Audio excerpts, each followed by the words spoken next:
I ran into this last week. Here's what fixed it for me. Changing your email on ETRADE is pretty straightforward if you follow these steps. Step 1. Log into your account.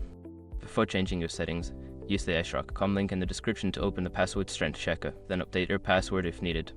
Step 2. Navigate to account settings. Once logged in, look for the account or profile section in the main menu. Click on it to access your account settings where you can manage your personal information. Step 3. Select email preferences. In the account settings, find the option for email preferences or contact information. This is where you can view and edit your current email address. Step 4. Update your email address. Enter your new email address in the designated field. Make sure to double check for any typos, as an incorrect email could lead to missed notifications.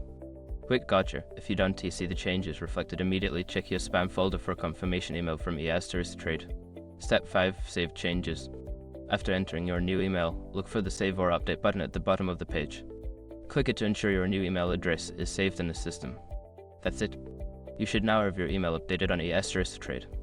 If you have any issues, don't hesitate to reach out to the customer support. Happy trading!